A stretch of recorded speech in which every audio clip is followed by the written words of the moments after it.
नमस्कार दोस्तों। BPSC economics optional की जो पहली कक्षा है उसमें आप सभी का स्वागत है। इसके पहले एक वीडियो ऑलरेडी प्रोवाइडेड था जिसके द्वारा आपको ये बताया गया था कि इकोनॉमिक्स ऑप्शनल के क्लास स्टार्ट हो रहे हैं, कैसे जो क्लास वगैरह है वो कैसे कंडक्ट किया जाएगा। संक्षिप्त में फिर से बता दे रही हूँ कि गूगल क्लासरूम के माध्यम से आपको वीडियो सर्व किया जाएगा, नोट्स भी उसी माध्यम से प्रोवाइड किया जाएगा।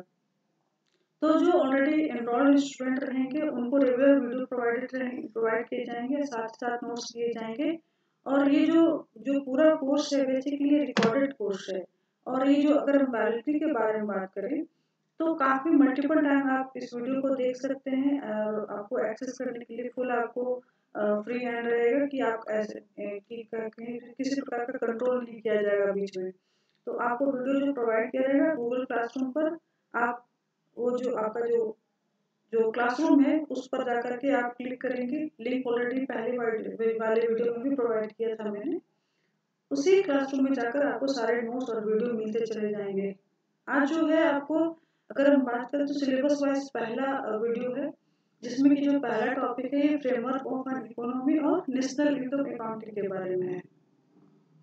देखिए आपका जो इकोनॉमिक्स का सिलेबस है ये कहीं से भी ये नहीं बोलता है कि आपको इकोनॉमिक्स के बारे में बहुत बृहद जानकारी होनी चाहिए। ठीक है, कहने का मतलब आपसे एक अर्थशास्त्री होने की उम्मीद नहीं करता है, बल्कि आपसे उम्मीद ये करता है कि अर्थशास्त्र के कुछ चुनिंदा टॉपिक्स पर आपका कमांड होना चाहिए जो कि सिलेबस में ऑलरेडी मेंशन है। हाँ, ये चीज है कि इकोनॉमिक्स का जो सिलेबस आपका दिया है कुछ टॉपिक्स को क्लियरली मेंशन नहीं किया है। जैसे आपका टॉपिक 2 देखते हैं, आप टॉपिक 6 देख रहे हैं, उसी तरीके से आप टॉपिक 5 देख रहे हैं। तो आप लोगों को कुछ चीजें आपको समझनी होंगी, कौन कौन से टॉपिक इसमें हिडन है और आपको उसके अनुसार तैयारी करनी होगी। मैंने ऑलरेडी कुछ बुक्स भी बताया था, तो आप चाहे तो उन बुक्स को पढ़ सकते हैं। लेकिन मैं ये कहूँगी कि वे ऐसे बुक हैं जिस पर आपको जिन बुक्स में आपको काफी बृहद मात्रा में अर्थशास्त्र के बारे में जानकारी दी हुई है, आपको उनको लाइन बाय लाइन बिल्कुल भी नहीं पढ़ना है। आपको जितनी आवश्यकता है उतनी ही पढ़ना है। तो ये जो कोर्स होगा बेसिकली इसमें मैं आपको जितना सिलेबस का रिक्वायरमेंट है उतना पढ़ा दूंगी। हाँ, जहाँ जरूरी लगेगा कि कुछ चीजें मुझे बताना चाहिए तो मैं आपको बताते चली जाऊंगी। जैसे पहला आपको जो टॉपिक आ रहा है framework of an economy and national income accounting, तो ये सीधे सीधे आपको सब्जेक्ट के अंदर की ओर ले जाता है, जबकि आपको बाहर एक मोटे तौर पर सब्जेक्ट के बारे में जानकारी रखनी ही चाहिए, क्योंकि आप एक अर्थशास्त्र और वैकल्पिक विषय की अभ्यर्थी हैं। तो सबसे पहले तो आपको इस सब्जेक्ट के बारे में एक मोटे तौर पर जानकारी जरूर रखनी चाहिए कि भाई ये अर्थशास्त्र होता क्या है। ठीक है, तो इस जो अगर आपके पेपर की जो रिक्वायरमेंट है सबसे पहले मैं उसको पूरा करूँ कि आपको अर्थशास्त्र के बारे में थोड़ा सा इस वीडियो में बता दूं। उसके बाद बढ़ते हुए हम नेशनल इनकम अकाउंटिंग की ओर बढ़ेंगे, देन आपको सेकेंड थर्ड टॉपिक पर आएंगे।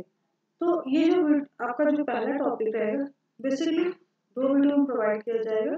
फिर इस तरह से बढ़ते बढ़ते जहाँ जरूरत समझेंगे हम कि वो सेकेंड टॉपिक में 2 या 3 वीडियो चाहिए तो उसके अनुसार मैं बनाते चली जाऊंगी। सारे जो वीडियोस हैं गूगल क्लासरूम के माध्यम से आपको सर्व किया जाएगा जो रजिस्टर्ड स्टूडेंट हैं उनको। हालांकि कुछ वीडियो मैं आपको यूट्यूब पर डाल दिया करूंगी ताकि अन्य अभ्यर्थी भी उसको देखते रहे, लेकिन जो कंप्लीट अगर बात करूँ पैकेज का तो ये कंप्लीट पैकेज रजिस्टर्ड स्टूडेंट को ही दिया जाएगा।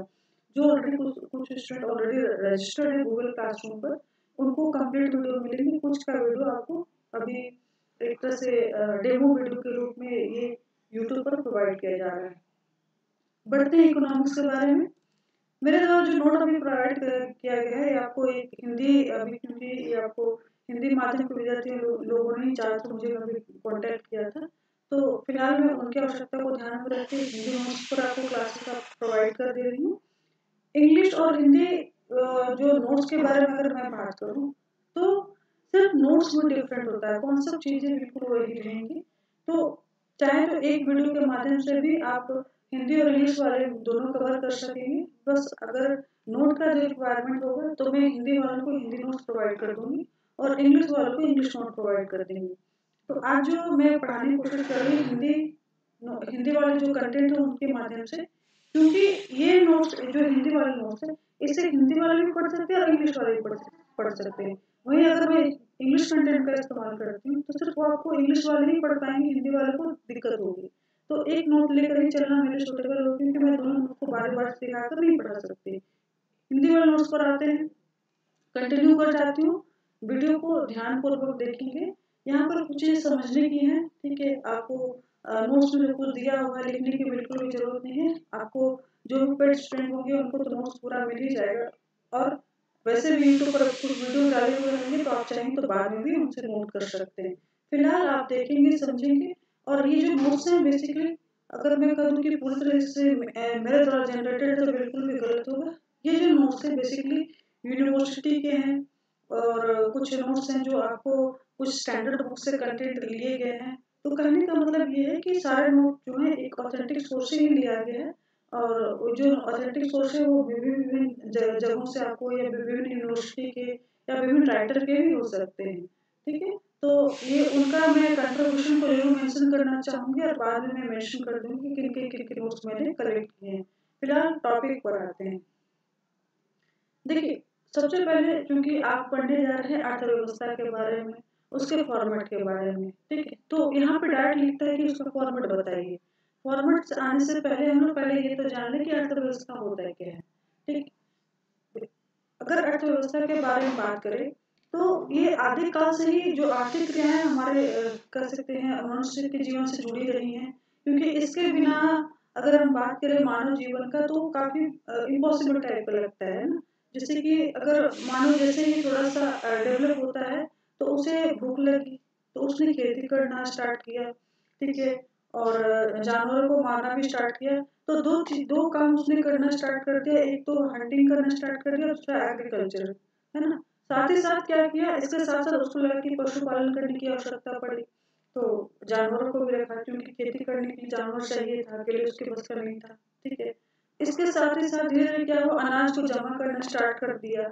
अनाज जमा करने के बाद क्या हुआ, एक प्रवृत्ति विकसित हुई कि भाई उसको और जरूरत, और जो अन्य जो जरूरत की चीजें आवश्यकता पड़ी, तो वो क्या किया, उन्हीं अनाज को और उन्हीं पशुओं के माध्यम से क्या किया, अन्य जरूरतों को पूरा करता चला गया। करने के बाद वहां से फिर बार्टर सिस्टम आपका डेवलप हो रहा है। तो ये धीरे धीरे चलते हुए आपका आर्थिक क्रियाएं आपको डेवलप होते चली गई, यानी कि आर्थिक क्रियाएं आज की नहीं, जब जैसे ही मनुष्य का इवोल्यूशन हुआ है, ये आदि मानव के समय से ही ये सारी क्रियाएं चलती रही हैं। और इसके बारे में अगर हम बात करें तो विभिन्न जो प्राचीन ग्रंथ में भी आपको वर्णन मिल जाएगा। देखिए, कंटेंट्स को मैं लाइन बाय लाइन पढ़ के बच्चों की तरह आपको बताना बिल्कुल भी मुझे उचित नहीं लगता है, क्योंकि आप सभी मेच्योर स्टूडेंट हैं। मैं आपको चीज़ों को समझाने की कोशिश कर रही हूँ। कंटेंट्स ऑलरेडी दिए रहेंगे, आप उनको पढ़ लीजिएगा, ताकि आपको भी एक अगर नोट लिखने की जब बारी आए या आंसर राइटिंग की बारी आए तो आप उन चीज़ों को लिख पाए। मैं समझा रही हूँ, आप उनको ध्यानपूर्वक सुनते जाएंगे, समझते जाएंगे। आगे बढ़ते हैं। देखिए, अर्थशास्त्र के बारे में अगर हम बात करें कि पहला उल्लेख कहाँ मिलता है, तो विभिन्न प्राचीन ग्रंथों में भी मिलता है। और मैंने अभी जस्ट बताया अभी आपको कि ये आर्थिक क्रियाएं ये बिल्कुल ही शुरुआत से चली आ रही है। जिस प्रकार मनुष्य का इवोल्यूशन हुआ है, उसी समय से ये आर्थिक क्रियाएं चली आ रही है। कोई नया शास्त्र नहीं है, या कोई नया टॉपिक, नया सब्जेक्ट नहीं है कि अभी हाल फिलहाल में इसका इवोल्यूशन हुआ है और आपने पढ़ना स्टार्ट कर दिया। तो अर्थशास्त्र के बारे में आपको विभिन्न प्राचीन ग्रंथों में भी जानकारी मिलती है। जैसे कि आपको एक प्राचीन ग्रंथ में आपको वर्णन है कि कृषि पालन पालय वाणिज्य च वार्ता। कहने का मतलब हो गया कि कृषि पालन करना, ठीक है, पशु पालन करना, वाणिज्य करना, ये सब सारी क्रियाएं जो है आपको वार्ता है। वार्ता मीन्स आपको अर्थशास्त्र है। और अर्थशास्त्र से जुड़े बहुत सारे विचारक हमारे देश में होते रहे हैं। जैसे कि आप दयानंद स्वामी दयानंद सरस्वती का नाम ले लीजिए, दादा भाई नौरोजी ले लीजिए, महादेव गोविंद राणा ले लीजिए, और अभी वर्तमान में अमर्त्य सेन इत्यादि जो हो गए, ये सब जो विभिन्न अर्थशास्त्री हो गए हैं, या फिर कह सकते हैं इनकी मदद से हम अर्थशास्त्र में विभिन्न प्रकार के इवोल्यूशन और विभिन्न प्रकार के थॉट्स को देखते आए हैं। तो अभी आपको मोटे मोटे तौर पर आपको जानकारी रखनी चाहिए कि अर्थशास्त्र होता है क्या, मैं उन चीजों को बताने की कोशिश कर रही हूँ। अब परिभाषाओं के बारे में जान लीजिए कि भाई अर्थशास्त्र को अगर हम डिफाइन करना चाहें तो ये इसका इवोल्यूशन हो कहाँ से रहा है, या फिर अगर वर्तमान में अगर कोई व्यक्ति बताना चाहता है कि अर्थशास्त्र क्या है, तो वो थे आपको एडम स्मिथ। इनकी जो पुस्तक थी 1776 में प्रकाशित हुई थी, an inquiry into the nation and causes of wealth of nation। तो ये जो बुक था जिसमें आपको वेल्थ ऑफ नेशन, शॉर्ट में आप बहुत जगह सुने होंगे वेल्थ ऑफ नेशन। तो बेसिकली ये डिस्क्रिप्टिव, ये अगर पूरा इसका नाम अगर बात करें तो ये पूरा नाम इसका हो गया an inquiry into the nature and causes of the wealth of nation. ये जो बुक है इसी में आपको अर्थशास्त्र के बारे में अगर जो शब्द का जो उत्पत्ति हुआ इसी बुक से हो रहा है, ठीक है। और क्योंकि ये बुक इनकी जो एडम स्मिथ की इस बुक में आपको अर्थशास्त्र का वर्ड आया ही है, या अर्थशास्त्र के बारे में अगर मोटे तौर पर जानकारी मिल रही है और उसकी परिभाषा मिल रही है, इस वजह से इनको अर्थशास्त्र का जनक भी कहा जाता है, ठीक है। अब हम आगे आते हैं कि इनकी परिभाषाओं के बारे में, कि अर्थशास्त्र की परिभाषा किन चीजों पर डिपेंड हो रही है या किन चीजों से रिलेट हो रही है। पहली परिभाषा जो हो रही है धन प्रधान, दूसरा आपको कल्याण प्रधान होता है, तीसरा सीमितता प्रधान हो गया, विकास प्रधान हो गया, और पांचवा है आपका आवश्यकता विहीनता। पहले टॉपिक पर आ रहे हैं। अगर उनकी जो पहली परिभाषा है वो रिलेटेड टू वेल्थ है, मतलब कहने का मतलब अर्थशास्त्र को हम धन का अध्ययन बता रहे हैं। तो ये अर्थशास्त्र को धन का अध्ययन बताने की वजह से ये जो आपको अर्थशास्त्री हैं काफी आलोचना का भी शिकार हुए थे। तो अगर हम बात करें सिर्फ अर्थशास्त्र धन का अध्ययन है तो ये बिल्कुल ही गलत हुआ, क्योंकि हम यहाँ पर अर्थशास्त्र जो धन है, धन को ही सारी क्रियाओं का केंद्र मान रहे हैं, जबकि यहाँ पर मनुष्य के बारे में, मानव के बारे में आपको बिल्कुल ही जो तरह से उनका जो वेटेज है या फिर उसका जो प्रधानता है उसको गौण रखा गया है। उसी तरीके से नेक्स्ट जो आपको परिभाषा जो दिया गया है आपको, अर्थशास्त्र को आर्थिक कल्याण का अध्ययन के रूप में अल्फ्रेड मार्शल आपको प्रोड्यूस कर रहे हैं। हालांकि इनके बारे में आलोचना हुई थी, लेकिन बहुत हद तक ये सही था कि जो अर्थशास्त्र यानी आर्थिक क्रियाएं थी वो कल्याण प्रधान थी, क्योंकि जो धन देखिए जो आप कमा रहे हैं उसका उद्देश्य, अगर हम बात करें अल्टीमेट उद्देश्य क्या होता है, वो आपका कल्याण होता है, आपके परिवार का, आपके समाज का कल्याण होता है। तो बहुत हद तक ये परिभाषा सही में भी जा रही थी, लेकिन इसमें भी आलोचना ये हो गई कि अर्थशास्त्र में अगर हम कल्याण प्रधानता का बात कर रहे हैं तो किस प्रकार का कल्याण और मनुष्य की कौन सी आवश्यकताओं को यहाँ पूर्ति की जा रही है, जिसके बारे में बात की जाए। तो ये कल्याण प्रधान जो आपको परिभाषा था ये भी थोड़ा सा लिमिट में चला गया, ठीक है। उसी तरीके से आपका सीमितता प्रधान परिभाषा था, विकास प्रधान परिभाषा था और आवश्यकता विहीनता प्रधान परिभाषा था। देखिए जो एक अर्थशास्त्री थे लियोनिस प्रोविंस, इन्होंने अर्थशास्त्र को असीमित आवश्यकता एवं सीमित साधनों का से संबंधित बताया था। ये कह सकते हैं एक हद तक उचित परिभाषा थी। कारण क्योंकि देखिए हमारी जो ये जो आवश्यकता है ये असीमित होती है, आप सभी जान रहे हैं। और अगर हम बात करें वर्तमान जीवन में तो हमारे जो आवश्यकताएं असीमित है, बट उपलब्ध साधन के बारे में बात करें तो वो लिमिटेड है। यहाँ पर क्या आ जाता है कि चयन प्रक्रिया आ जाती है, ठीक है। किस चीज के बदले में हमारे पास अगर दो सब्स्टिट्यूट है तो हम किसका चयन करेंगे, या फिर कौन सी जो आवश्यकता है मेरी सबसे ज्यादा जरूरी है कि कौन से अभी हमको पूरा करना चाहिए, या फिर ये भी ध्यान देखेंगे कि भाई हमको मतलब कम व्यय करके और अधिक आउटपुट ले लें, या फिर हमारे पास जो संसाधन है उसको कम से कम खर्चा करके उनसे अधिक से अधिक हम लाभ उठा लें। तो ये था चयन प्रक्रिया, ये होती है चयन प्रक्रिया। कहने का मतलब जो अर्थशास्त्र में हमें ये जरूरी हो जाता है जानना कि भाई हमारी जो चयन प्रक्रिया है ये किस प्रकार कैसी है, और हमारा जो साधन है वो कितने हैं, और हम उन साधनों का किस प्रकार इस्तेमाल करें ताकि वो हमारी अभी वर्तमान की आवश्यकता को भी पूरा करे और वो भविष्य के लिए बनी भी रहे। थोड़ा सा अगर हम बात करें तो इसमें एक नवीनता वाला इनपुट अगर मैं देना चाहूँ तो इसमें आपको सस्टेनेबिलिटी को भी ऐड कर सकती हूँ, लेकिन फिलहाल हम लोग जो इसका ऑलरेडी जो पुराना परिपाटी है उसको हम लोग कैरी ऑन करते चले जा रहे हैं। तो ये है आपको अर्थशास्त्र के बारे में अगर हम बात करें, ये ओवरऑल क्या है, चयन प्रक्रिया है। और दूसरी अगर बात करें तो प्रमुख रूप से अर्थशास्त्र ये इन चीजों का अध्ययन करता है कि हम अपने सीमित संसाधनों को सही तरीके से कैसे उपयोग करें कि न्यूनतम अपव्यय में अधिक से अधिक हमको लाभ मिल पाए, ठीक है। उसी तरीके से और भी जो परिभाषाएं अर्थव्यवस्था से संबंधित, जिसमें आपको विकास से संबंधित परिभाषा है जो कि पॉल ए सैमुअल्सन ने दिया था, ठीक है। उसी तरीके से जेके मेहता ने भी आपको अर्थशास्त्र को एक व्यक्ति में आवश्यकताओं की विहीनता की स्थिति को बताया था। तो कहने का मतलब अर्थशास्त्र की विभिन्न परिभाषाएं हैं, जिसको आपको थोड़ा-थोड़ा आपको अपने नोट में डाल सकते हैं चाहें तो। हालाँकि इनसे संबंधित आपको ज़्यादा प्रश्न मैं नहीं देती हूँ कि बीपीएससी में आपको पूछा गया है। एक मोटे तौर पे आपको जानकारी दे दी जा रही है कि भाई अर्थशास्त्र होता क्या है? ये धन का विज्ञान है, ये मानव कल्याण का विज्ञान है, ये आपको आवश्यकताओं या फिर विकास का विज्ञान है, या फिर आपको ये चयन प्रक्रिया है। तो मोटे तौर पर बात करें इन सभी चीज़ों का एक सम्मिलित रूप ही अर्थशास्त्र है। ठीक है?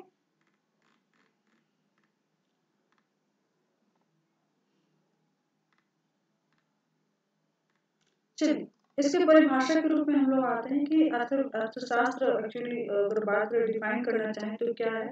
तो अर्थशास्त्र जो होता है आपको सामाजिक विज्ञान से संबंधित होता है, जिसमें समाज और परिवार के सदस्यों के रूप में एक व्यक्तिगत इकाई, एक उपभोक्ता या उत्पादक या फर्म अथवा उनके समूह, जैसे कि देश के आर्थिक व्यवहार का अध्ययन किया जाता है।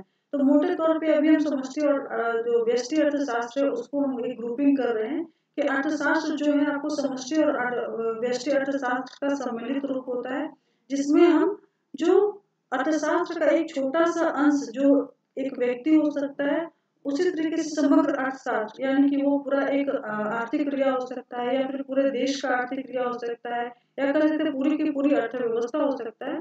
तो छोटे पार्ट से लेके संपूर्ण अर्थव्यवस्था के भाग अर्थव्यवस्था को अध्ययन करते हैं अर्थशास्त्र में और इसको बेसिकली सामाजिक विज्ञान के रूप में समझा जाता है। अगर हम बात करें कि अर्थशास्त्र कला है या विज्ञान है, तो ये भी आपको समझने को आपको ज़रूरी होती है कि भाई आप समझ लें कि भाई है एक्चुअली में है क्या? ये कला है या विज्ञान है? तो अर्थशास्त्र देखिए क्या है?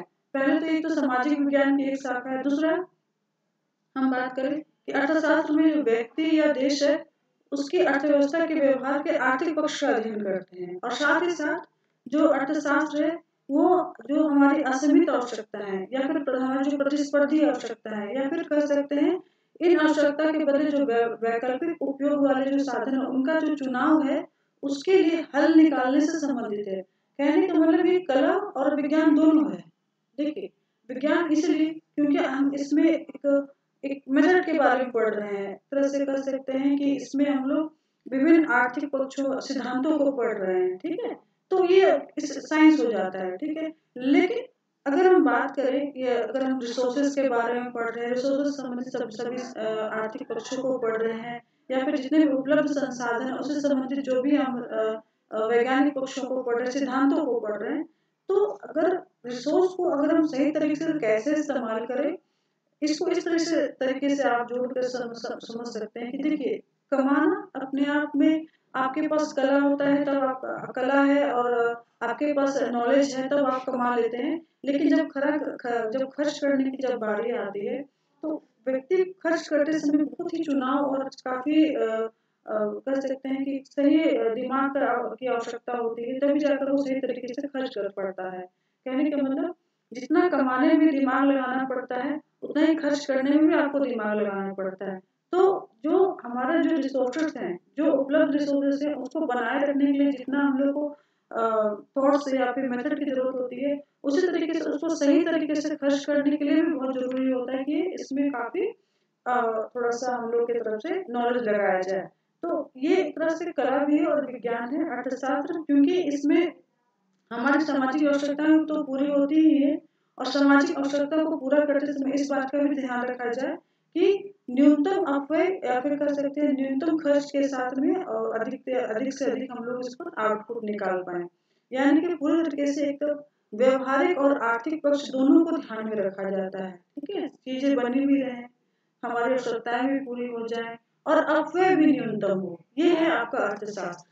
ठीक है, अगर हम प्रकृति के बारे में बात जानना चाहें इसके क्षेत्र के बारे में तो थोड़ा बहुत हम लोग और क्योंकि बहुत सारे ऐसे विद्यार्थी होंगे जो मुझे लगता है कि अर्थशास्त्र पर थोड़ा कम कमांड रखते होंगे, तो इसलिए मैं इन चीज़ों को अभी आपके नोट में डालने की कोशिश कर रही हूँ ताकि आप अगर मिनिमम नॉलेज भी रखते हैं तो आप चीज़ों को समझ जाएँ। और वैसे जो अर्थशास्त्र सबके जो जिनका बैकग्राउंड ही अर्थशास्त्र रहा होगा, तो उनके लिए यहाँ पे ज़्यादा मशक्कत करने की आवश्यकता नहीं पड़ी, लेकिन फिर भी मैं समझाने की कोशिश कर रही हूँ। देखिए, अर्थशास्त्र को अगर हम बात करें मोटे तौर पर हम बाँटना चाहें, तो व्यष्टि और समष्टि अर्थशास्त्र में बाँट सकते हैं। आप सभी जान रहे हैं, अभी जस्ट मैंने आपको थोड़ा पहले बताया था कि व्यष्टि और समष्टि अर्थशास्त्र है। तो इनको अ कैसे बांटते हैं और एक्चुअली ये होता क्या है, इसको देख लीजिएगा। और ये जो फ्लो चार्ट है, अगर आपसे इससे संबंधित प्रश्न आता है तो इस फ्लो चार्ट का आप इस्तेमाल करिए। आपका जो नंबर है वो थोड़ा स्कोर कर पाएगा, मतलब जो आपका जो पेपर है वो स्कोर कर पाएगा। क्योंकि देखिए, जो इवेलुएटर होता है उसको आपको एक ऐसा विद्यार्थी जो पढ़ करके याद करके और आंसर लिख दे, और एक व्यक्ति जिसको कॉन्सेप्ट है, जिसका थोड़ा सा जिसको अर्थशास्त्र थोड़ी सी समझ हो जाती है, तो दोनों के आंसर राइटिंग ह्यूज डिफरेंस हो जाता है। तो वो सामने वाला जो इवेलुएटर है उस चीज को पकड़ लेता है कि वो सामने वाला जो बंदा है, स्टूडेंट है, जिसने लिखा है इस कॉपी को, तो वो रट करके लिख के आ रहा है या फिर उसको इकोनॉमिक्स की समझ है।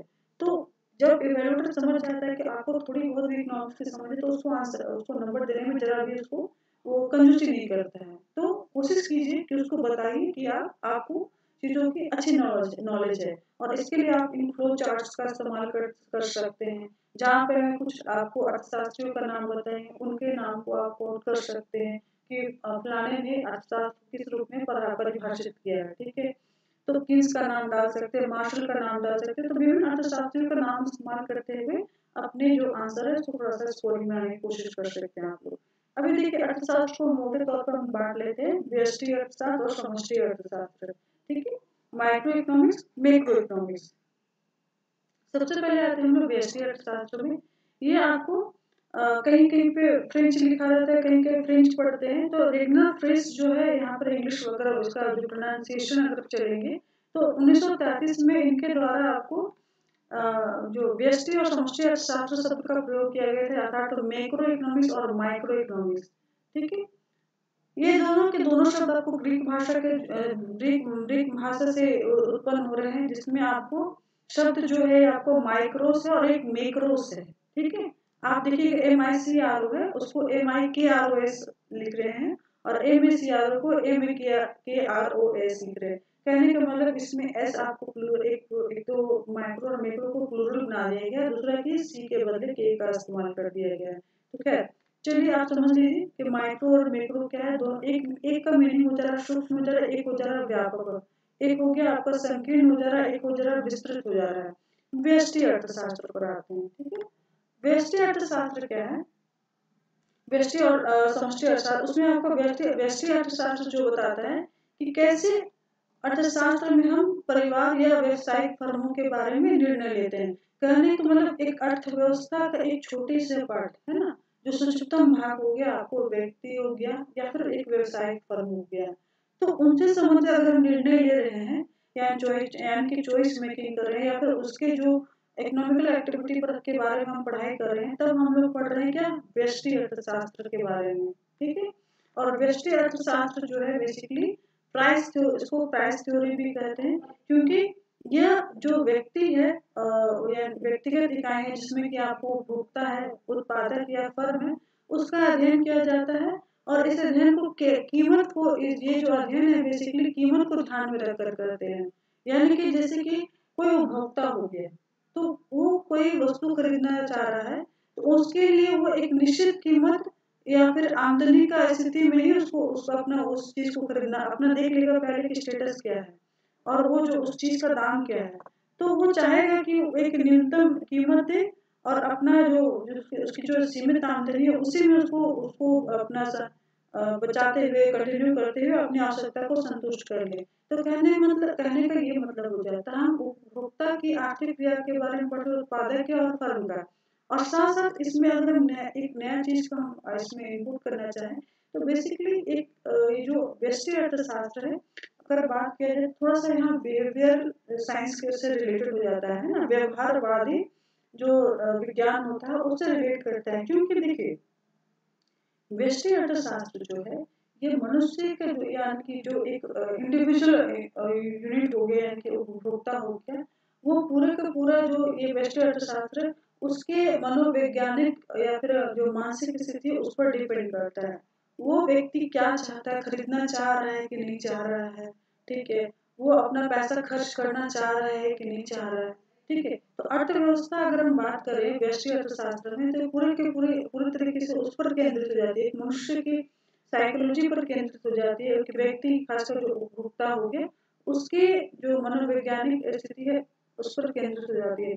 तो ये व्यष्टि अर्थशास्त्र को अगर हम बात करें कि ये जो अर्थशास्त्र है जो मानव का जो व्यवहारवादी पक्ष है उससे जुड़ा हुआ है पूर्ण रूप से, तो बिल्कुल भी गलत नहीं होगा। यानी कि इसमें क्या है कि उपभोक्ता अपने अपने पैसे को ध्यान में रखते हुए अपनी आवश्यकता को या फिर अपनी आमदनी को ध्यान में रखते हुए अपनी आवश्यकता को संतुष्टि करता है व्यष्टि अर्थशास्त्र में। और साथ ही साथ ये सारी चीजें आपको एक उत्पादक पर भी लागू होती है और एक फर्म पर भी लागू होती है। तो ये व्यष्टि अर्थशास्त्र के द्वारा आपको उत्पादक भी क्या करता है कि एक वस्तु या सेवा का एक निश्चित कीमत अपना लेता है और उसी के माध्यम से उस कीमत पर बेचते हुए अपने उत्पादन को अधिक से अधिक बढ़ाना चाहता है।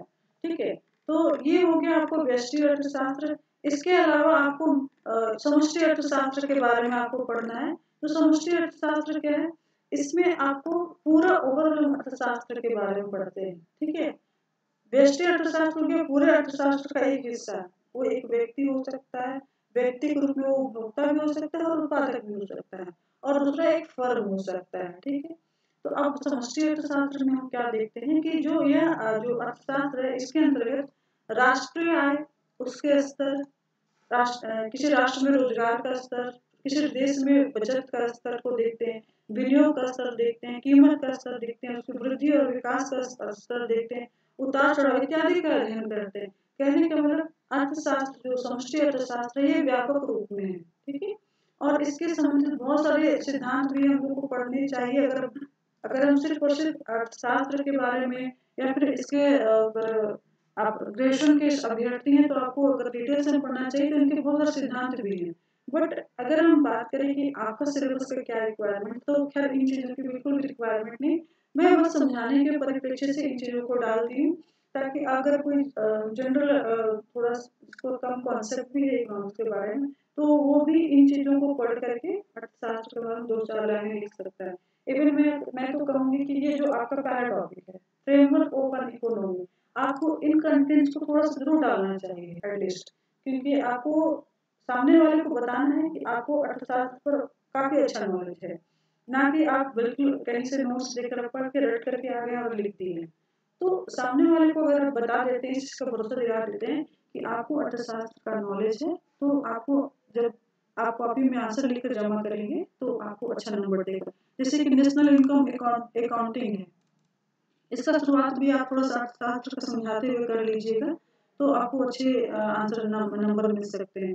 हालांकि जो मैं देखी हूँ नेशनल इनकम अकाउंटिंग में ज़्यादा प्रश्न आपको आए हैं, आपको जीडीपी के बारे में पूछा है, जीएनपी के बारे में पूछा, उनके बीच में डिफरेंस क्या होता है, इन्हीं के बारे में पूछा है। तो हम लोगों को एक लिमिट वे में चलते हुए, मतलब एक लिमिट में रहते हुए भी एक सही जानकारी दे देना है। और दूसरा की क्या है कि अपना समय का भी ध्यान रखना होगा आपको, क्योंकि बहुत सारे जगह टिप्पणी वाले जब प्रश्न आ जाते हैं तो ये सब काफी टाइम कंज्यूम करते हैं। और इस प्रकार के प्रश्न जो आपको इकोनॉमिक ऑप्शन में या फिर कोई भी ऑप्शनल पेपर आप देख लीजिए उसमें जरूर दिया रहता है। तो आपको अपने समय का भी ध्यान रखना है और साथ में साथ आपको अपने सामने वाले को अच्छी जानकारी भी दे देनी है कि उसको पता चल जाए कि आपको चीजों के बारे में अच्छी नॉलेज है। चलिए आगे बढ़ते हैं। आपने समष्टि और व्यष्टि अर्थशास्त्र के बारे में तो जान लिया है। अब हम लोग को क्या करना है बेसिकली,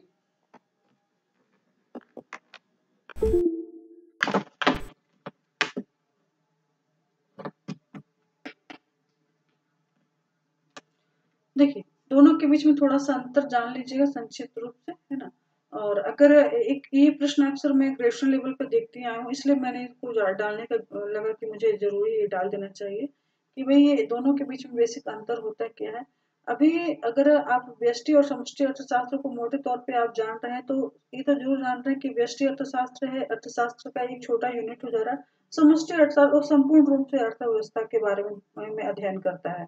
तो अगर इसका जो अंतर का जो आधार है वो भी आप याद रख लीजिएगा अगर ये प्रश्न आता है व्यष्टि और समष्टि अर्थशास्त्र में, क्योंकि रूपरेखा के बारे में बोला गया है सबसे पहला टॉपिक। तो अगर पूछा गया तो आप चाहें तो हूबहू इस नोट्स को आप कॉपी कर लीजिएगा, क्योंकि इससे ज्यादा अच्छा नोट्स मुझे नहीं लगता कि कोई हो पाएगा। तो पहला टॉपिक जो बोलता है वो अध्ययन की इकाई।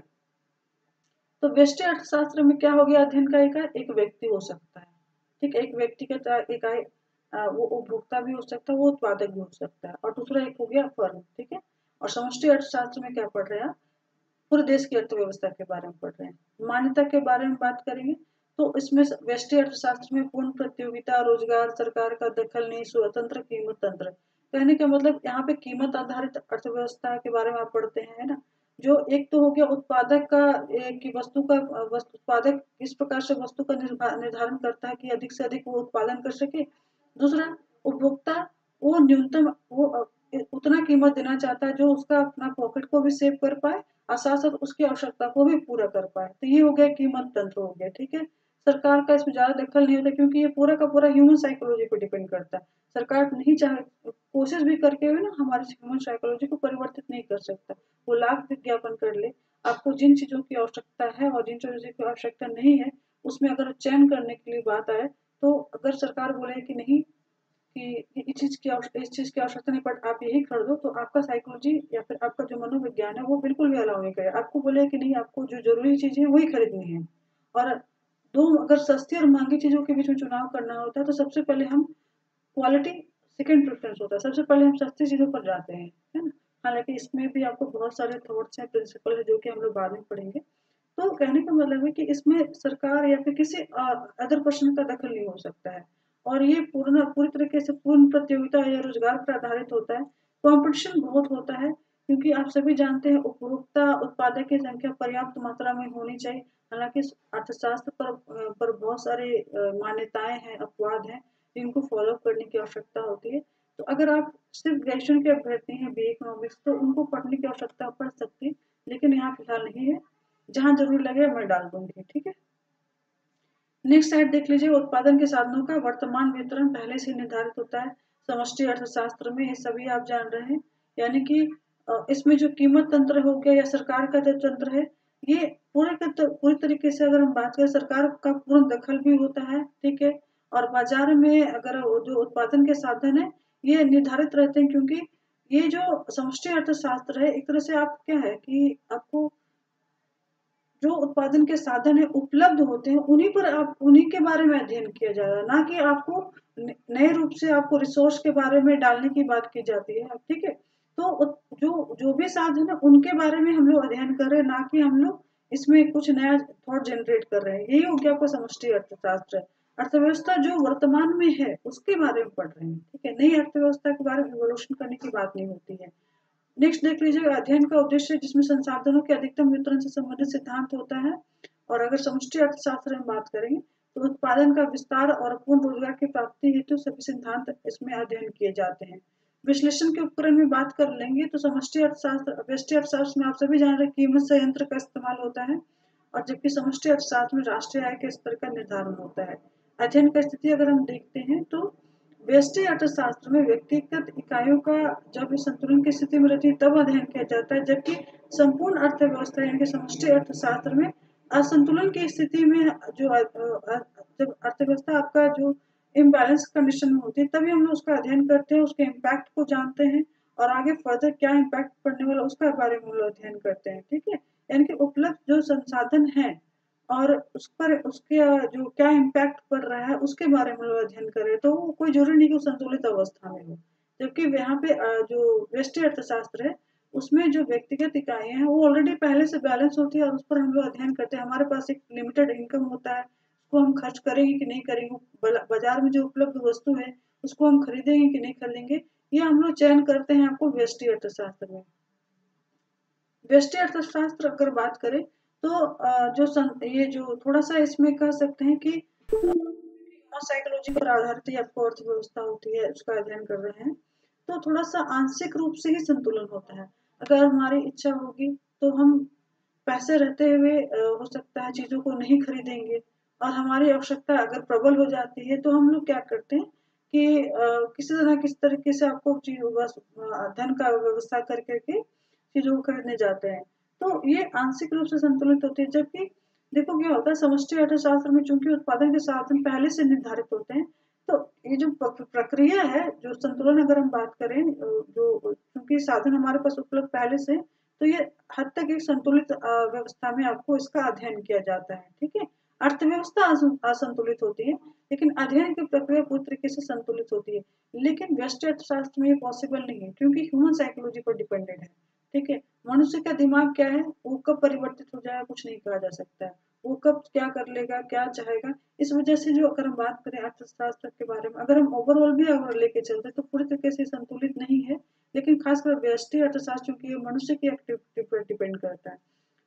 जो उत्पादक एज ए उत्पादक, एज ए यानी कि as a consumer, as a producer, ठीक है, एज ए उपभोक्ता, एज ए उत्पादक, दोनों ही सिचुएशन में अगर हम देखते चलते हैं तो क्योंकि मनुष्य का जो दिमाग है वही अभी पूरी तरीके से संतुलित नहीं है, वो उसका थॉट हर हर क्षण बदलते रहता है। इसकी वजह से अगर हम बात करें इकोनॉमिक एक्टिविटी के बारे में, तो जाहिर सी बात है जब उसकी जो थॉट है वो बदल रहे हैं, तो उससे संबंधित जो भी क्रियाएं, वो जो मार्केट में खरीदना चाह रहा है, वो हो सकता है मार्केट में वो पैसा लेकर जाए, शॉप में घुसे, बट अचानक उसका मूड चेंज हो गया कि नहीं, हमको ये नहीं खरीदना है, भले वो लाख जरूरत की चीज है।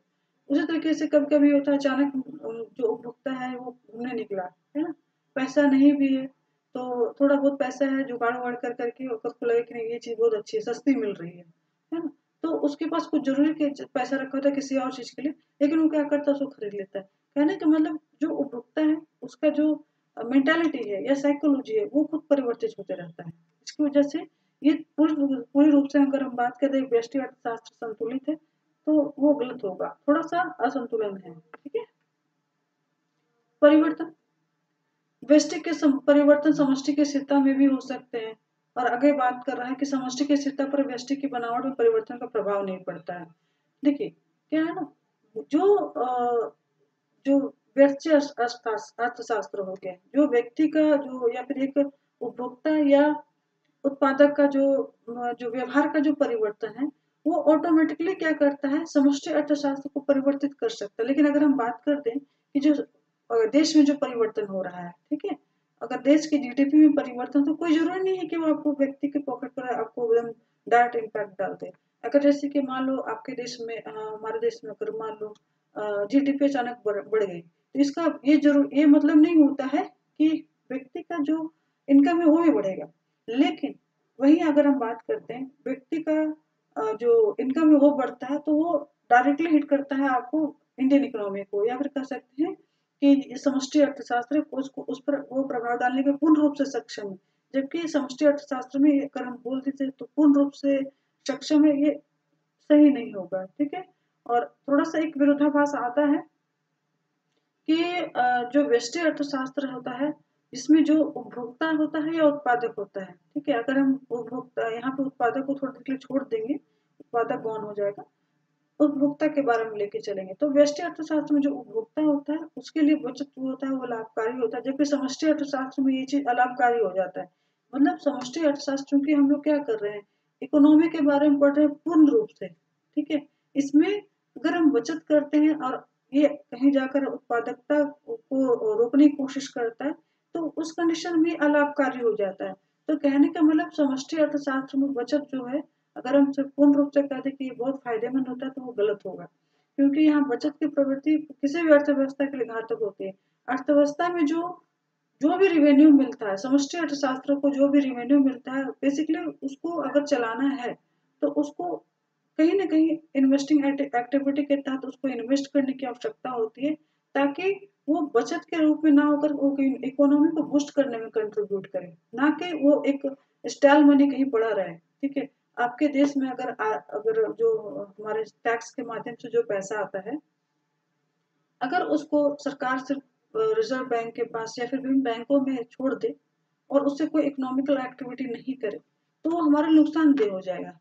लेकिन अगर ये व्यक्ति उपभोक्ता करता है कि अपना जो जरूरत है उसको पूरा करे, न्यूनतम अपना जरूरत पूरा करे और मिनिमम अपना अपव्यय के साथ में उसके बाद उसको बैंक में डाल दे, तो वो उसके लिए बेनिफिशियल होगा। वहीं अगर देश के बारे में बात करें तो उसको रखना उसके लिए हानिकारक होगा, बल्कि उसको चाहिए कि उसको खर्च करे और लाभकारी परियोजनाओं में खर्च करे, देश के लिए प्रोजेक्ट्स लाए, ऐसी परियोजना में इन्वेस्ट करे जिससे आपको उत्पादन बढ़े, रोजगार बढ़े, आय बढ़े, देश की जीडीपी बढ़े, कुल मिलाकर जो देश है जो आपका ग्लोबल परिप्रेक्ष्य में वो स्टैंड कर पाए। तो ये हो गया कुछ आपको अंतर है, ये इसलिए बता दिया गया है ताकि आप कभी इस प्रकार के प्रश्न आते हैं तो आप इनको आंसर कर पाए। बेसिकली मैं देखती आई हूँ, जो मैं आपको प्रश्न बैंक देखती हूँ, क्योंकि जो भी नोट्स बना रही हूँ तो सारे प्रश्नों को एक बार देख ले रही हूँ, उसके बाद ही नोट बना रही हूँ। तो आपको एक बेसिक कॉन्सेप्ट जरूर होना चाहिए कि आप इकोनॉमिक्स के बारे में पहले तो थोड़ा थोड़ा बहुत जान लो, क्योंकि आपने इसको एक एज ए ऑप्शनल चूज किया है। तो ना सिर्फ आपको टॉपिक, जितने आपको टॉपिक दिए हैं उस पर कमांड कर लेना है, बल्कि ओवरऑल अर्थव्यवस्था के बारे में थोड़ा पढ़ लीजिए कि भाई ये आप जो सब्जेक्ट आपने ऑप्ट किया है ये है क्या, तभी आप आगे बढ़ो।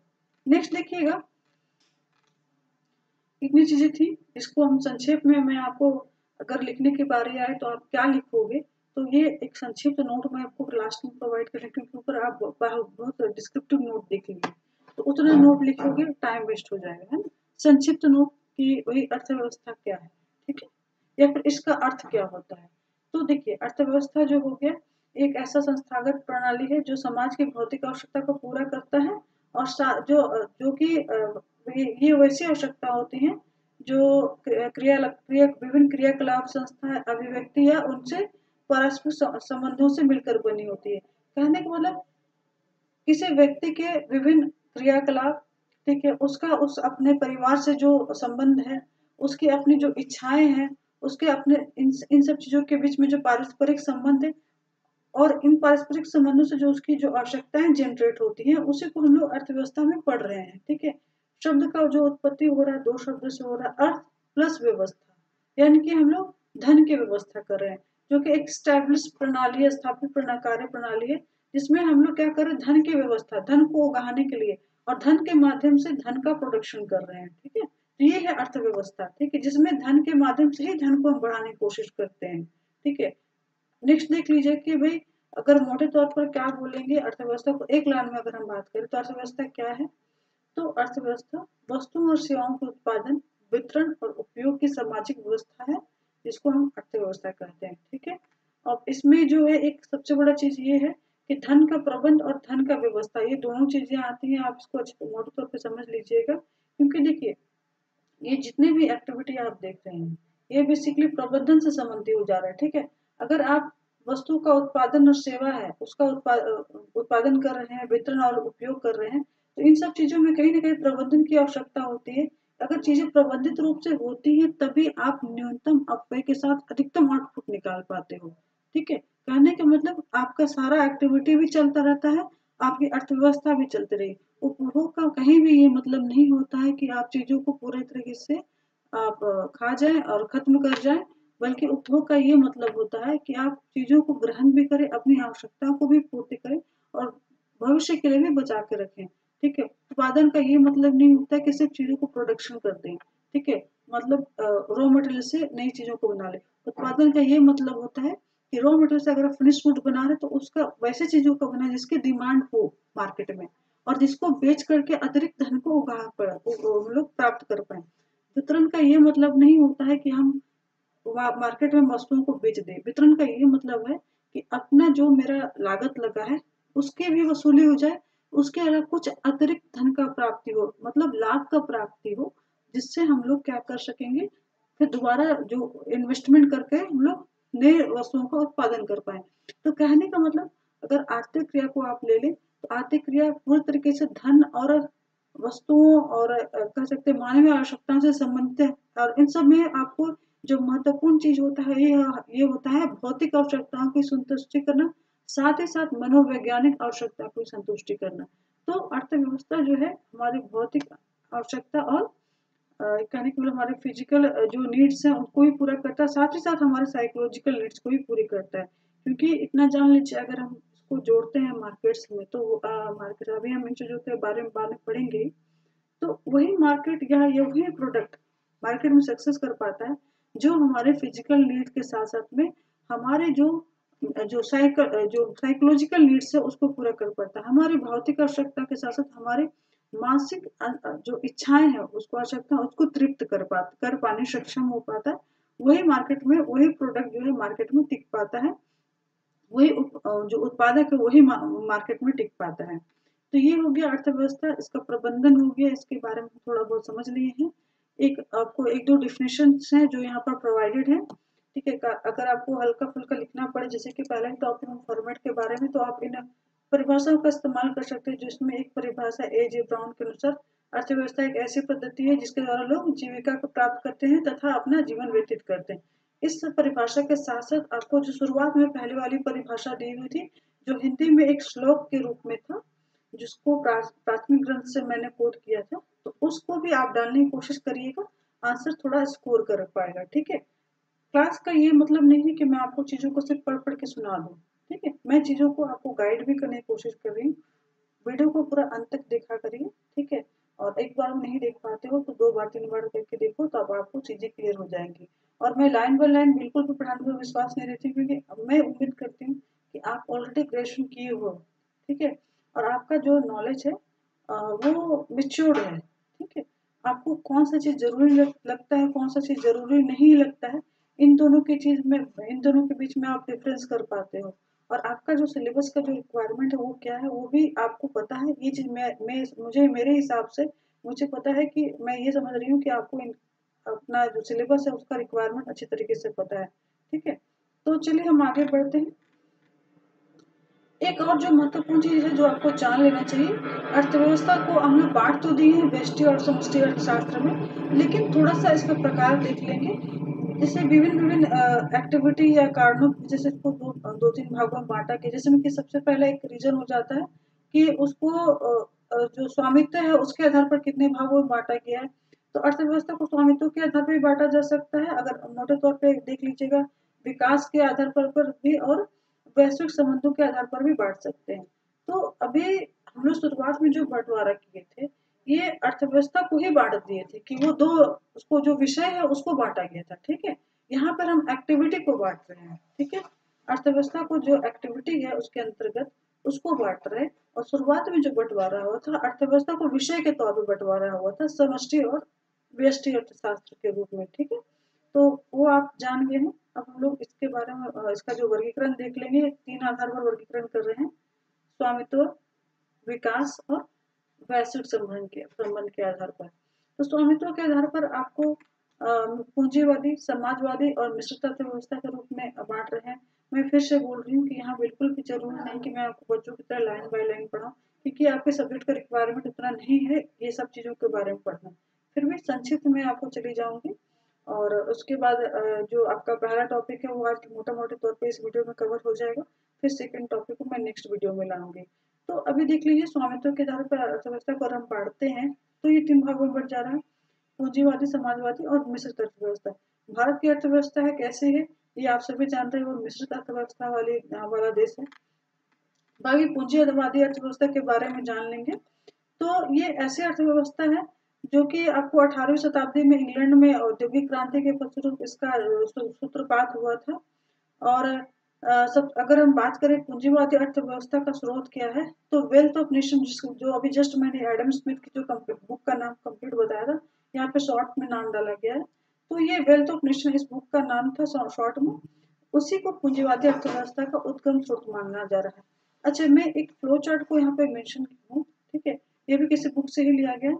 तो इस आप अगर आपको फॉर्मेट के बारे में अगर लिखना हो संक्षिप्त नोट, तो आप चाहें तो इसको, इस जो फ्लो चार्ट को देख रहे हैं, इसको आप वहाँ पे ड्रॉ कर लीजिएगा। ठीक है, चलिए आगे बढ़ रहे हैं। अच्छा, एक चीज और है कि आप देख रहे हैं कि कहीं कहीं मैं बोल्ड करके रखी हूँ, तो थोड़ा सा आप भी अपने आंसर राइटिंग करते हुए समय ध्यान रखिएगा। थोड़ा बहुत आप चीजों को अंडरलाइन कर सकते हैं, बहुत ज्यादा बीपीएससी अलाउ तो नहीं करता है रंगने उंगने को, लेकिन हल्का फुल्का आप अंडरलाइन करके आप चीजों को हाईलाइट कर सकते हैं। तो इस ये जो पूंजीवादी अर्थव्यवस्था के बारे में हम जानना चाह रहे हैं, ये है क्या एक्चुअली।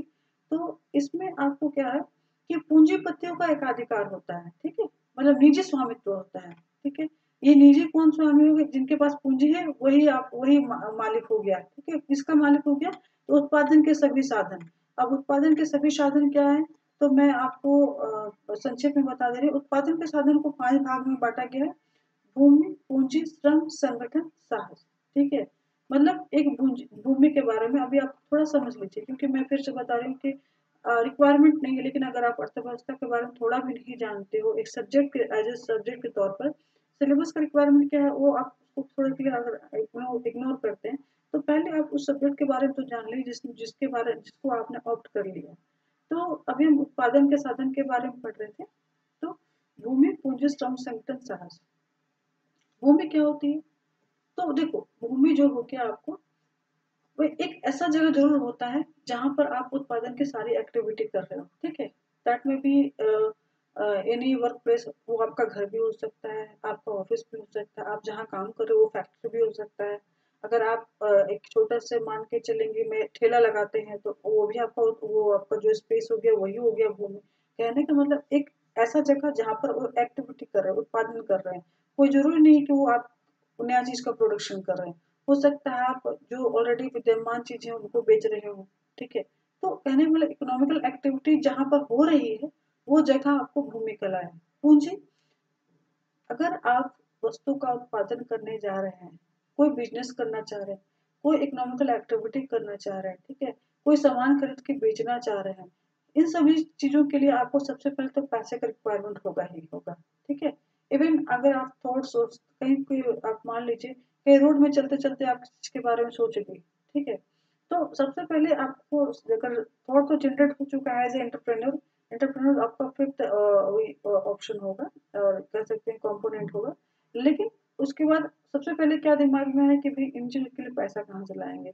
इवन अगर आप ठेला लगाकर केला भी बेचते हो, आम बेचते हो, सब्जी बेचते हो, तो उसके लिए भी आपको पैसा ही चाहिए होगा, क्योंकि उसके बिना आप पहले उस चीज को रॉ मटेरियल को लाओगे नहीं जिसको आपको बेचना है, ठीक है। तो सेकंड आपको जो कंपोनेंट हो जाता है उत्पादन का, पूंजी हो गया, ठीक है। श्रम, ये जो श्रम हो सकता है, यह श्रम कोई भी हो सकता है, लेबर, ठीक है। दैट में भी आपका वो कोई स्टाफ हो सकता है या फिर आप खुद ही सेल्फ लेबर हो सकते हो।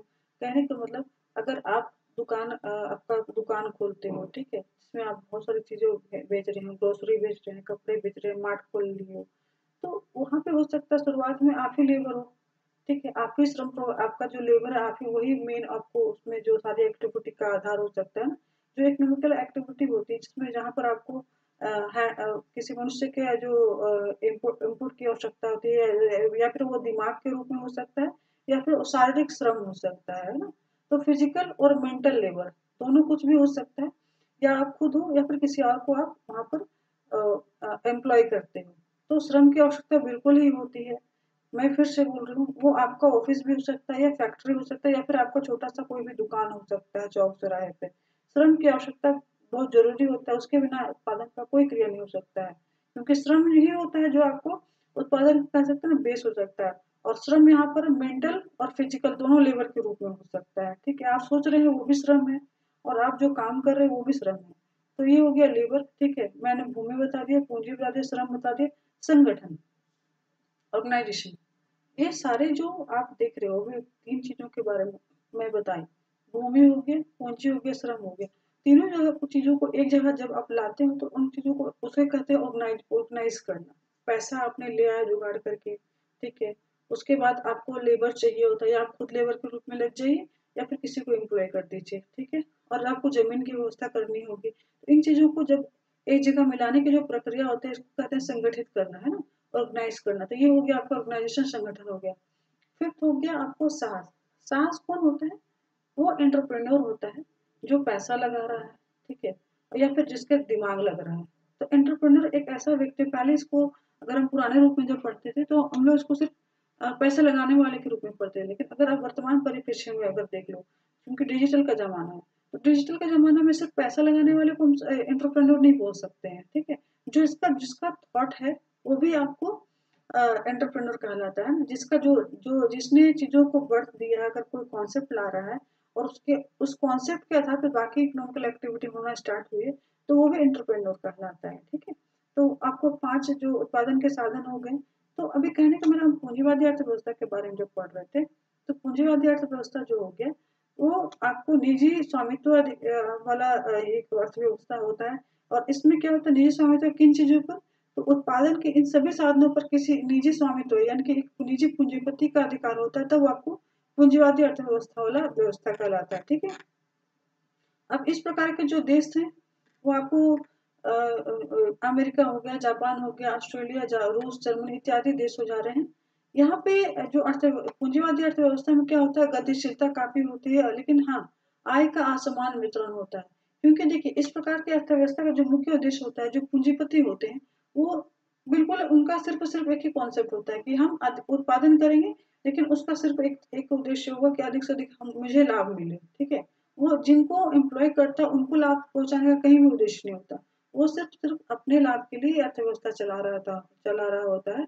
और ये एक तरह से स्वतंत्र अर्थव्यवस्था होती है, क्योंकि वो फ्री होता है, अधिक से अधिक उत्पादन करने के लिए फ्री होता है, अधिक से अधिक लाभ कमाने के लिए फ्री होता है, ठीक है। इवन क्या होता है यहाँ पर, थोड़ा सा मनुष्य का कर सकते हैं ना शोषण होता है, लेकिन क्या होता है ना कि सरकार देश को काफी अधिक लाभ होता है। तो ये थोड़ा सा ऐसी अर्थव्यवस्था होती है जिसमें आपको अगर विकसित रूप अर्थव्यवस्था के रूप में परिभाषित अगर किया जाए तो कहीं भी गलत नहीं होगा। तो ये हो गया आपका पूंजीवादी अर्थव्यवस्था का देश। इसकी कुछ विशेषताएं दी हुई है, जैसे कि आपको आर्थिक स्वतंत्रता होती है, संपत्ति पर निजी अधिकार होता है, उद्देश्य इसका होता है अधिक से अधिक लाभ कमाना, और उपभोक्ता जो होता है इसमें प्रभुसत्ता संपन्न होता है, क्योंकि जो जो वस्तुएं और सेवाएं उत्पादित की जाती हैं उस पर आपको कमांड होता है। मतलब इसमें जो ये देखा जाता है कि उपभोक्ता है उसकी क्या आवश्यकता है, ठीक है, उसके आधार पर वस्तुएं सेवाएं उत्पादित की जाती हैं। कीमत निर्धारण भी उसी को ध्यान में रखते हुए किया जाता है। और उपभोक्ता अपने पैसे को खर्च करने के लिए पूरी तरह से स्वतंत्र होता है कि वो किन चीजों को खरीदे, किन चीजों को ना खरीदे। तो उपभोक्ता की प्रभुसत्ता होती है। साथ ही साथ क्या होता है, जो हमें कौन सा काम करना चाहिए कौन सा नहीं करना चाहिए, क्योंकि पैसा मेरा है। अगर मैं पूंजीपति हूँ तो पैसा मेरा, तो मुझे उद्यम का चुनाव करने की पूर्ण स्वतंत्रता होती है, ठीक है। और साथ ही साथ अगर हम कीमत नियंत्रण के बारे में बात करें तो इस अर्थव्यवस्था में आपको आर्थिक क्रियाओं का संचालन कीमत यंत्र द्वारा होता है, निर्धारित होता है, क्योंकि जो वस्तुएं ऐसी होती हैं जिसमें जिसका मांग या कीमत अधिक होता है उन्हीं का उत्पादन पर अधिक ध्यान दिया जाता है। पूंजीपति उन्हीं चीजों पर ज्यादा ध्यान देते हैं यहाँ पर कि जिनसे उनको अधिक बेनिफिट हो रहा है, ना कि उन चीजों पर कि जिससे आपको समाज को बेनिफिट हो रहा है, ठीक है। नेक्स्ट वाला देख लीजिएगा, लाभ का उद्देश्य। मैं अभी जस्ट आपको बताएं कि उद्यमों का उद्देश्य और साथ साथ पूंजीपति का उद्देश्य सिर्फ और सिर्फ लाभ कमाना होता है। और सरकार का लास्ट में सरकार का हस्तक्षेप न्यूनतम होता है, ठीक है, गौण होता है। सरकार का जो रूल होता है गौण हो जाता है। सारा का सारा स्वामित्व और या कंट्रोल जो होता है वो पूंजीपतियों का होता है। समाजवादी अर्थव्यवस्था ये थोड़ा विपरीत हो जाता है पूंजीपति के, जिसमें उत्पादन के सभी साधन, जैसे मैं जस्ट अभी बता चुकी हूँ पांचों साधन के नाम, तो उन पर सरकार का कंट्रोल होता है, ठीक है। और अर्थव्यवस्था में सभी जो आर्थिक निर्णय होते हैं वो उसका एक केंद्रीय नियोजन होता है, जिसका उद्देश्य होता है समाज की प्राथमिकताओं को पूरा करना, समाज की आवश्यकताओं को पूरा करना, और साथ ही समाज के कल्याण को पूरा करना, ठीक है। यानी कि यहाँ पर थोड़ा सा आर्थिक समानता पर ध्यान दिया जाता है, जबकि पूंजीवादी अर्थव्यवस्था में इस चीज पर ध्यान नहीं दिया था। पूंजीवादी अर्थव्यवस्था में पूंजीपति क्या करते हैं, अधिक से अधिक अपने बेनिफिट पर ध्यान दे रहे हैं। तो वो क्या हो जा रहा है, सीधे सीधे उनके हित पर ध्यान दिया जा रहा है, उनका लाभ हो रहा है, ना कि समाज का लाभ हो रहा है। तो जाहिर सी बात है, एक एक तबका क्या होता है, अधिक से अधिक धन कमा करके अधिक से अधिक वो रिच होता चला जा रहा है, जबकि उसी के एक एम्प्लॉय जो है उसका अधिक से अधिक समय लग रहा है, लेबर लग रहा है, उसका समय लग रहा है और एफर्ट लग रहा है, ठीक है। तो उसको एक उसका हिस्सा जो होता है मजदूरी के रूप में होता है, ना कि स्वामित्व के रूप में होता है। तो वो जो उसका जो क्षतिपूर्ति होना चाहिए वो पूर्ण रूप से नहीं होता है, क्योंकि यहाँ पे मालिक का उद्देश्य है कि भाई हम अपना लाभ करेंगे, और उसके लिए वो जितना चाहे शोषण कर सकता है, या तो आर्थिक संपत्तियों का कर सकता है या फिर मानव संसाधन का कर सकता है। तो इसमें क्या होता है, मानव संसाधन का अधिक से अधिक दोहन हो जाने की वजह से एक तबका ऐसा होता है जो गरीब का गरीब होता चला जाता है, और एक तबका होता है जो अमीर से अमीर होता चला जाता है। तो ये तो पूंजीवादी अर्थव्यवस्था, और समाजवादी अर्थव्यवस्था जस्ट उल्टा है कि उसमें क्या हो जा रहा है कि जो उत्पादन के साधन है उसको ये ध्यान रखा जा रहा है कि जन कल्याण अधिक से अधिक किस प्रकार करेंगे। और ये जो इसके जनक है कार्ल मार्क्स को माना जाता है। कुछ जो देश है आपको समाजवादी अर्थव्यवस्था वाले देश है, रूस है, हंगरी है, बुल्गारिया है, चीन है, चाइना है, इत्यादि। हाँ, इसकी विशेषता के बारे में देख लेंगे तो ये उत्पादन के साधनों पर सामूहिक स्वामित्व होता है, मतलब सरकार का भी, पूंजीपतियों का, यहाँ के लोगों का, सबका स्वामित्व होता है। मतलब इसमें किसी तरीके से सिर्फ ये नहीं हो जाता कि एक अमुक किसी पर्सनल किसी व्यक्ति के हाथों में पूरा का पूरा कंट्रोल चला गया है, ठीक है। तो राष्ट्र का सामूहिक स्वामित्व होता है, और राष्ट्र के सभी लोग मिलजुल करके इस अर्थव्यवस्था के भागीदार हो जाते हैं। केंद्रीय नियोजन बहुत जरूरी होता है इस प्रकार की अर्थव्यवस्था में, यानी कि जो संसाधन उपलब्ध हैं उसको आकलित करके राष्ट्र की आवश्यकताओं को पूरा करेंगे और इसमें ध्यान रखेंगे कि जो उत्पादन जो प्रक्रिया है उसके द्वारा संसाधनों का अच्छा से अच्छा उपयोग हो और अपव्यय न्यूनतम हो, अधिक से अधिक जो समाज को बेनिफिट पहुंच सके। प्रतियोगिता का थोड़ा अभाव होता है, दो थर्ड वाला पॉइंट देख ले रहे हैं, क्योंकि क्योंकि सरकार का कंट्रोल होता है तो सरकार इसमें ये ध्यान में रख करती काम करती है कि जन कल्याण हो, जबकि पूंजीपतियों का अर्थव्यवस्था में, पूंजीवादी अर्थव्यवस्था में क्या होता है, उनका अधिक से अधिक कल्याण हो, तो गलाकाट प्रतिस्पर्धा हो जाती है। ठीक है, एक पूंजीपति दूसरे पूंजीपति से टकरा जाता है, उससे उसके साथ में कंपटीशन कर जाता है, तो मतलब बहुत बड़ी मात्रा पे, बृहद मात्रा पे प्रतियोगिता होती है, जबकि इस प्रकार का आपको समाजवादी अर्थव्यवस्था में देखने को नहीं मिलेगा। नेक्स्ट देखिएगा वर्ग संघर्ष।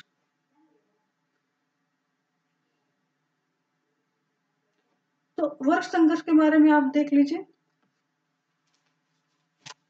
पूंजीवादी अर्थव्यवस्था में थोड़ा संघर्ष, वर्ग संघर्ष जरूर होता है।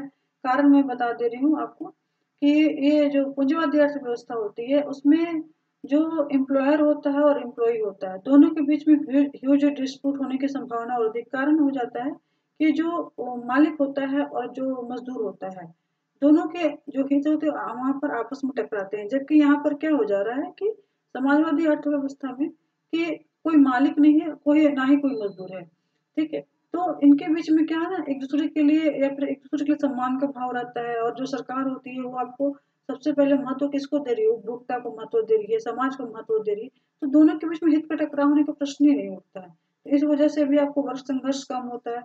नेक्स्ट देख लीजिएगा, आपको आर्थिक समानता और सामाजिक कल्याण की पूर्ण भावना होती है, क्योंकि आपको लाभ कमाना का उद्देश्य तो नहीं है और समाज कल्याण का पूरा ध्यान रखा जाता है।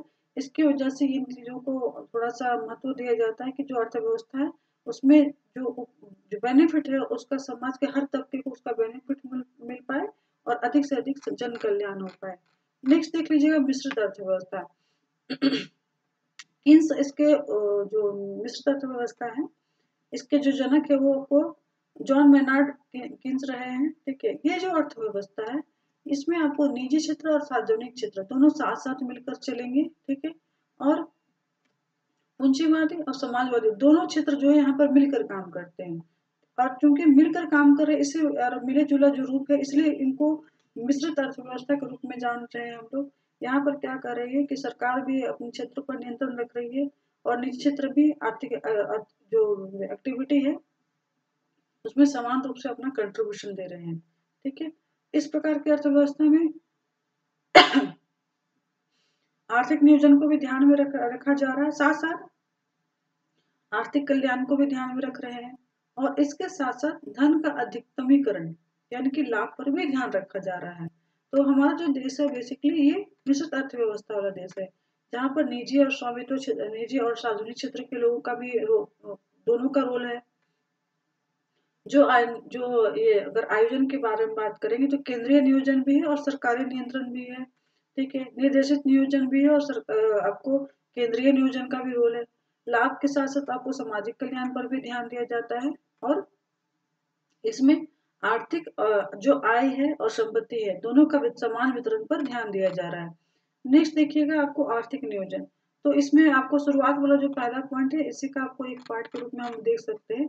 तो आर्थिक नियोजन जो हो रहा है आपको केंद्रित नियोजन भी हो रहा है और साथ साथ जो निर्देशित नियोजन है उसको भी इसमें जोड़ सकते हैं, क्योंकि सरकार का भी रोल हो जा रहा है आपको आर्थिक नियोजन में, और पूंजीपति भी आपको उसके सरकार के साथ मिलकर के काम कर रहे हैं। तो ये हो गया आपको मिश्रित अर्थव्यवस्था। विकास के आधार पर अगर हम चलते हैं तो अर्थव्यवस्था तीन भाग में बढ़ रहा है आपको, विकसित अर्थव्यवस्था, विकासशील, और पहले तो विकसित अर्थव्यवस्था के बारे में देख लेते हैं। वैसी अर्थव्यवस्था जो कह सकते हैं ना कि औद्योगिकरण का उच्च स्तर पर पहुंच जाता है, तो उस प्रकार की अर्थव्यवस्था को विकसित अर्थव्यवस्था के रूप में हम लोग जानते हैं, जहाँ पर प्रति व्यक्ति आय बहुत ऊंचा होता है, जीडीपी भी काफी ऊंचा होता है, हाई टेक्नोलॉजी और भौतिक संसाधन इत्यादि का जो काफी डेवलपमेंट होता है, जिससे वजह से लोगों का जो जीवन स्तर होता है वो काफी उच्चतम होता है या फिर अनुकूलतम होता है। कुछ देशों का उदाहरण के रूप में अगर हम देखते हैं तो ये आपको अमेरिका हो गया, फ्रांस, जापान, चीन हो गया। उसके बाद आपको विकासशील अर्थव्यवस्था वाले देश हो जा रहे हैं, वैसे देश जहाँ पर आपको जो मानव संसाधन है वो थोड़ा सा ज़्यादा कंपेटेबल नहीं है, या फिर कह सकते हैं कि अभी वो धीरे धीरे सीख रही है, धीरे धीरे इकोनॉमिकल एक्टिविटी में अपने आप को आगे बढ़ाने की ओर अग्रसर है। उसी तरीके से जो संसाधन है वहाँ पे भी बहुत अधिक मात्रा में नहीं है, बट कोशिश कर रहे हैं संसाधनों को उपलब्ध, जो भी उपलब्ध संसाधन है उन्हीं के माध्यम से आपको जो औद्योगिक एक्टिविटी है उसको करेंगे। हाँ, इस अर्थव्यवस्था की एक विशेषता होती है कि कृषि क्षेत्र का ज़्यादा आपको योगदान होता है, तो उसको कम करते हुए ये धीरे-धीरे औद्योगिकरण की ओर बढ़ते चले जाते हैं। तो ये आपको सबसे बड़ा खूबी होता है कि कृषि क्षेत्र को भागीदारी को कम करते हुए औद्योगिक क्षेत्र और सेवा क्षेत्र का कंट्रीब्यूशन जो अर्थव्यवस्था बढ़ा रहा है, वो आपको बेसिकली विकासशील अर्थव्यवस्था के रूप में होता है। इस प्रकार के जो देश हैं वो आपको इसमें भारत भी हो जा रहा है, ठीक है, और ब्राजील भी हो जा रहा है। चाइना के बारे में आप देख लीजिएगा, ये अंशतः विकसित और विकासशील अर्थव्यवस्था के रूप में हम बीच बीच में देखते हैं इसको, क्योंकि देखिए चाइना का कुछ पार्ट जो है पूरी तरीके से आपको डेवलप्ड है, खासकर जो ऐसे इलाके जो आपको उसमें जो राजधानी हो गया और साथ साथ जो आपको ऐसे इलाके जो टाउन वाले इलाके होते हैं, वहीं चाइना में कुछ ऐसे जरूर इलाके होते हैं जहाँ पर गरीबी मतलब भुखमरी आपको काफी विस्तृत रूप से देखने को मिलती है, ठीक है। आप इन चीजों के बारे में हालांकि चाइना कभी प्रकाशित नहीं करता, बट उपलब्ध सोर्सेज से अगर आप पता करिएगा, चाइना के बहुत सारे इलाकों में आपको बिल्कुल नेपाल की तरह, आपको नेपाल के कुछ ऐसे इलाके आप सभी जान रहे हैं कि एकदम बहुत बुरी तरीके से गरीबी और भुखमरी से त्रस्त है। तो चाइना के कुछ इलाके इस प्रकार से हैं। हालांकि भारत के बारे में आप सभी जानते हैं विकासशील अर्थव्यवस्था वाला देश है, ठीक है। आगे बढ़ेंगे। अल्प विकसित, है ना, ये जो अल्प विकसित देश है, ये सभी विकास के आरंभिक चरण में है, मतलब विकसित हैं बट अभी उस लेवल पर पहुंचे हैं, ठीक है। पूर्ण रूप से ये अगर हम बोल दें कि हाँ पूर्ण रूप से एकदम डेवलप हो चुके, तो वैसे देश जो कि इनिशियल रूप से अभी डेवलप कंट्री में आते हैं, तो इस प्रकार के देश कुछ हैं आपको, बांग्लादेश, भूटान और अफगानिस्तान वगैरह, जो कि आंशिक रूप से डेवलप कंट्री के देश गिनती में आते हैं।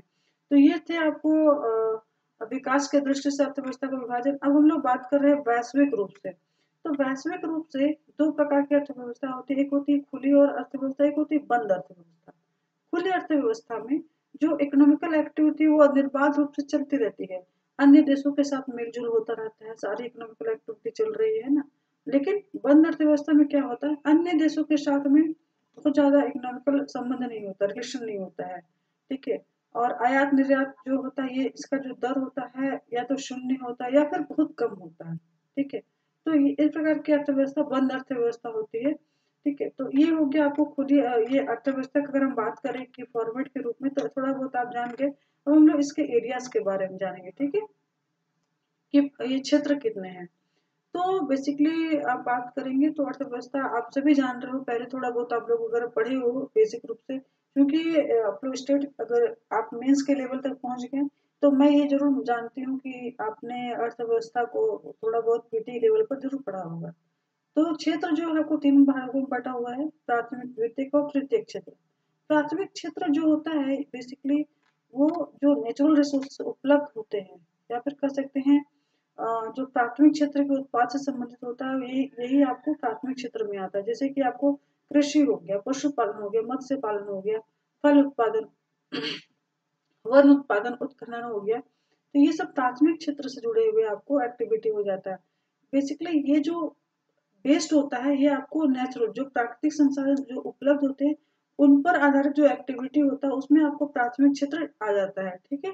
द्वितीयक क्षेत्र में क्या आ जाता है, जो वैसे वैसे क्षेत्र जो हो गया जो आपको रॉ मटेरियल के लिए आपको प्राथमिक क्षेत्र पर डिपेंड होते हैं। जैसे कि आप